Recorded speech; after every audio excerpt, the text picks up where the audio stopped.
میں اللہ تعالیٰ نے انسانوں کی ہدایت کے لیے انبیاء علیہ الصلوۃ والسلام کو بھیجا یا ان کے نائبین، سلسلہ چلتا رہا. تو اللہ تعالیٰ فرماتے ہیں اس میں تمہارے لیے سامان ہے رزق کا. وَمَن لَسْتُمْ لَهُ بِرَازِقِينَ، اور اس مخلوق کے لیے بھی اس میں ہم نے زندگی گزارنے کا سامان رکھا ہے جن کو تم روزی پہنچانے والے نہیں ہو، جن کے تم روزی پہنچانے والے. اس کا کیا مطلب ہے؟ اس کا مطلب یہ ہے کہ آدمی جو کماتا ہے اپنے لیے کماتا ہے، اور جو پالتو جانور ہے ان کی ذمہ داری ہمارے اوپر ہے. اسی لیے حدیث میں ہے کہ ان جانوروں کا خیال رکھو کہ محشر کے میدان میں ان کے بارے میں بھی پوچھا جائے گا کہ تم نے کیا سلوک کیا ان کا. ہمارے ایک بزرگ آئے تھے ایک مرتبہ، وہ محدث تھے، حدیث پڑھاتے تھے. تو میں ان کے ساتھ تھا، ٹانگے میں ہم جا رہے تھے کہیں ایک جگہ سے دوسری جگہ، یہیں کشمیر کا واقعہ. آئے تھے وہ دیوبند سے. تو ہم ٹانگے میں بیٹھے، ٹانگا والا مار رہا تھا اس کو، کس کو؟ گھوڑے کو مار رہا تھا.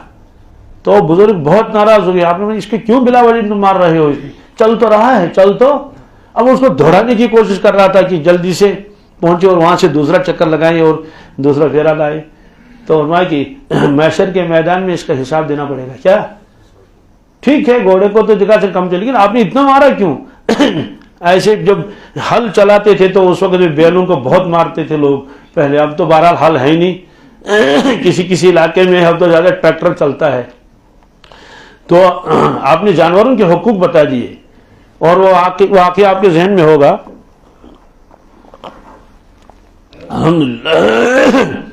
اللہ کے نبی صلی اللہ علیہ وسلم ایک باغ میں تشریف لے گئے تو سامنے سے ایک اونٹ آیا اور وہ کچھ آواز نکال رہا تھا، بلبلا رہا تھا.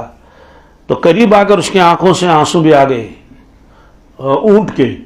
تو اس نے کچھ آواز نکالی، صحابہ کرام نہیں سمجھے، اللہ کے نبی صلی اللہ علیہ وسلم سمجھ گئے. آپ نے فرمایا کہ لمن ھذا الجمل، یہ اونٹ کس کا ہے؟ تو صحابہ نے عرض کیا یہ اونٹ فلاں آدمی کا ہے. فرمایا اس کو بلاؤ. تو اس کو بلایا گیا تو آپ نے فرمایا کہ یہ اونٹ تمہاری شکایت کر رہا ہے. تو وہ گھبرا گئے، حضرت کیا شکایت کرتا ہے؟ تو یہ اس اونٹ نے مجھ سے کہا میں بوڑھا ہو چکا ہوں. تو جانور بھی بوڑھا ہو سکتا ہے نا. میں بوڑھا ہو چکا ہوں اور میرا مالک مجھ پر بوجھ لاتا ہے، زیادہ برتا ہے. وہی جیسے جوانی میں اتنے بورے اور اتنے کوئنٹل، اور کھانے کے لیے پورا نہیں دیتا ہے. اسے میں بھوکھا بھی رہتا ہوں کبھی، یعنی پوری مقدار مجھ کو نہیں ملتی ہے. تو وہ گھبرا گیا. وہ صحابی گھر سے بتا گھبرانا ہی چاہیے. انہوں نے کہا اللہ کے نبی صلی اللہ علیہ وسلم میں آج کے بعد اس پر بوجھ ہی نہیں ڈالوں گا اور کھانا برابر دے دوں گا. مجھے معلوم نہیں ہے کہ اس کو کم ہو یا زیادہ ہوتا ہے. بہرحال یہ ہے وہ جانور جو ہمارے نگرانی میں ہیں، پالتو جانور، ان کی ذمہ داری ہمیں ہے. گھر میں گائے ہے، گھاس کی ذمہ داری تمہارے اوپر ہے، پانی کی ذمہ داری تمہارے اوپر ہے. اس کو پانی پلاؤ، اس کو گھاس کھلاؤ، اس کو بھوکا مت رکھو. لیکن اس کے علاوہ جو اور مخلوقات ہیں، یہ چڑیاں ہیں، یہ کبوتر ہیں، ہے نا، جو جنگلی کبوتر ہوتے ہیں نا، مکانوں کے اوپر بیٹھے رہتے ہیں، اور دوسرے ہیں کیا کیا مخلوقات ہیں، چرندے بھی ہیں، پرندے بھی ہیں، درندے بھی ہیں، گزندے بھی ہیں، جنگلوں میں رہنے والے، سمندروں میں رہنے والے، اور بلوں میں رہنے والے، اور درختوں کے اوپر گھونسلے بنانے والے. یہ اتنی بڑی مخلوق ہے. تو اس کے روزی کی ذمہ داری کس کو ہے؟ اللہ تعالیٰ فرماتے وہ میرے ذمہ ہے، وہ انسانوں کے ذمہ نہیں ہے. اس میں فرمایا کہ زمین کے اندر تمہاری روزی کا سامان میں نے بھی کیا اور ان کا بھی کیا جن کی ذمہ داری تم کو نہیں ہے. تو غیر پالتو جانور ہیں، ان کو اللہ تعالیٰ کھلاتا ہے. اب ان کی تعداد کتنی ہے؟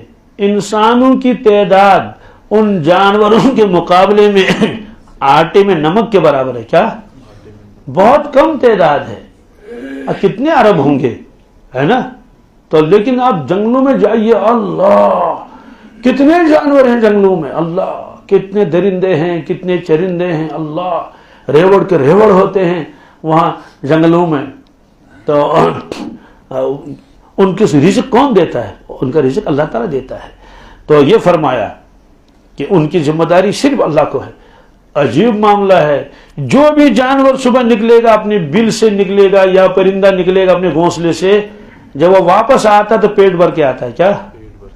آپ کہیں گے ہاں کہیں کھا لے گا، ٹھیک ہے، جن علاقوں میں برف ہوتی ہے، ہمارے علاقے میں سارے پورے کشمیر میں برف باری ہوتی ہے، اب کسی جگہ زیادہ ہوتی کسی جگہ کم، تو مجھے اتنی چڑیاں نکلی اپنے گھونسلوں سے، اور وہ جنگلی کبوتر اور چیل اور کوے اور بلبل جو یہاں کے پرندے وہ ہیں جو یہی رہتے ہیں پورے سال، ایک تو وہ مہمان پرندے بھی آتے ہیں، وہ تو وزٹر ہیں، وہ آئے اور چلے گئے، وہ آئے اور چلے گئے، وہ جون جولائی میں آ جاتے ہیں، مئی میں وغیرہ میں، اور ستمبر کے آخر میں وہ واپس آنا شروع کر دیتے ہیں، وہ چلے گئے۔ تو یہ یہاں کے مقامی پرندے ہیں، تو یہیں کے باشندے ہیں یہ۔ سوال ہے کہ ہر جگہ برف ہے، ہر جگہ، تو کھانے کا کیا انتظام ہے؟ کیا برف کھائیں گے وہ؟ اور ایسے جنگلوں میں جائے وہاں ریچھ ہے، کیا ہے؟ ریچھ ہے، شیر ہیں، اتنے ہزاروں بندر ہیں، تو کیا کھائیں گے؟ وہاں ہر طرف سے برف باری ہے، اور 10-10 میٹر برف ہے، 15 میٹر برف ہے، 6-6 میٹر، تو اسی مخلوق کو کون کھلاتا ہے؟ وہ اللہ تعالیٰ کھلاتا ہے ان کو، کیسے کھلاتا ہے ہمیں معلوم نہیں ہے۔ تو بہرحال امام رازی رحمۃ اللہ علیہ جو تفسیر کبیر انہوں نے لکھی ہے، انہوں نے سورہ ہود کی آیت نمبر 6 ہے، تو اس میں انہوں نے ایک واقعہ نقل کیا ہے، اور یہ پارے 12 کی پہلی آیت بھی ہے، وَمَا مِن دَابَّةٍ فِي الْأَرْضِ إِلَّا عَلَى اللَّهِ رِزْقُهَا وَيَعْلَمُ مُسْتَقَرَّهَا وَمُسْتَوْدَعَهَا كُلٌّ فِي كِتَابٍ مُبِينٍ۔ اللہ تعالیٰ فرماتے ہیں وَمَا مِن دَابَّةٍ فِي الْأَرْضِ، زمین میں کوئی جانور ایسا نہیں ہے جو رینگنے والا ہو، کیا چلنے والا ہو، الا علی اللہ رزقها، مگر اس کی روزی اللہ تعالیٰ کے ذمے ہے، اللہ تعالیٰ کے، وَيَعْلَمُ مُسْتَقَرَّهَا وَمُسْتَوْدَعَهَا، اور اللہ تعالیٰ ان کی جگہوں کو جانتا ہے، ان کی جگہوں کو، کون کہاں رہتا ہے یہ اللہ کو معلوم ہے۔ کہ کل فی کتاب مبین، سب چیزیں لوح محفوظ میں ہیں، کس میں؟ تو چونٹیاں کہاں رہتی ہیں؟ اب دیکھیے چونٹیاں ہیں تو بلوں کے اندر رہتی ہیں، بارشیں بھی ہوتی ہیں اور برف باری بھی ہوتی ہے، کس طرح اللہ تعالیٰ ان کو بچاتا بھی ہے اور ان کی غذا کا انتظام بھی کر لیتا ہے۔ تو انہوں نے کیا لکھا ہے تفسیر رازی میں لکھا ہے اسی آیت کے تحت کہ موسیٰ علیہ الصلوۃ والسلام کو ایک مطلب فکر لاحق ہو گئی اہل عیال کی، ہونی بھی چاہیے کہ بھائی میں کام میں لگ جاؤں گا تو اہل عیال کا کیا ہوگا۔ تو اللہ تعالیٰ نے فرمایا کہ موسیٰ علیہ الصلوۃ والسلام یہ چٹان ہے، اس پر اپنا عصا مارو۔ تو چٹان کے اوپر ایک عصا مارا تو چٹان ایسے ٹکڑے ہو گیا، یہ تو ایک قسم کا معجزہ بھی تھا، ورنہ ظاہر سی بات ہے ایک لاٹھی مارنے سے چٹان تھوڑی ٹوٹے گی، تو چٹان یوں ٹوٹ گیا۔ تو چٹان کے اندر دیکھا اور ایک چٹان ہے، تو اس پر مارا اور ایک، تو وہ بھی ٹوٹ گیا، پھر دیکھا اس کے اندر اور ایک چٹان ہے، تو 3 ضربیں ماری آپ نے، تو تیسری ضرب جو ماری آپ نے ان ڈنڈے سے تو پھر وہ چٹان بھی پھٹ گئی، وہ چھوٹا سا نیچے، پہلا تو بڑا تھا، اس کے بعد اس سے چھوٹا، اس سے بہت چھوٹا، تو آپ نے دیکھا اس میں کیڑا ہے، اس میں ایک کیڑا ہے، تو اس کیڑے کے منہ میں غذا ہے، چھوٹا سا سبز پتا۔ اب دیکھیے یہ پتھر کے اندر ہے، کیا ہے؟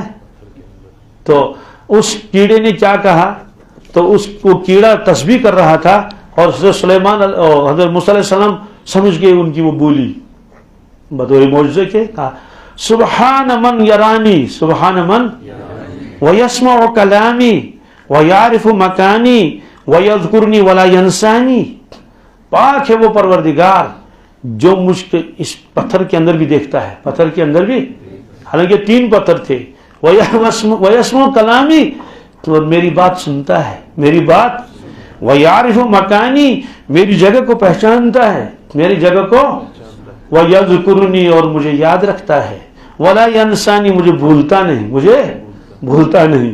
تو یہ ہے وہ اللہ کہ ہر چیز کا جو ہے رزق پہنچانے والا اللہ تعالیٰ ہے۔ تو کوئی بھی جانور دنیا میں بھوکا نہیں رہتا۔ اب سوال ہے کہ انسانوں میں تو بہت بھوکے رہتے ہیں، کہ وہ تو اللہ کی جانب سے آزمائش بھی ہوتی ہے، کیا ہوتی ہے؟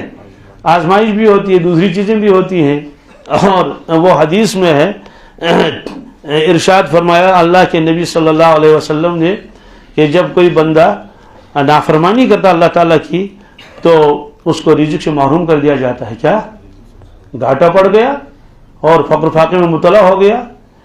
تو دو روایتیں، 2 الفاظ ہیں، ایک میں ان الرجل، کیا، ایک میں ان العبد، یہ ابن ماجہ کی روایت ہے۔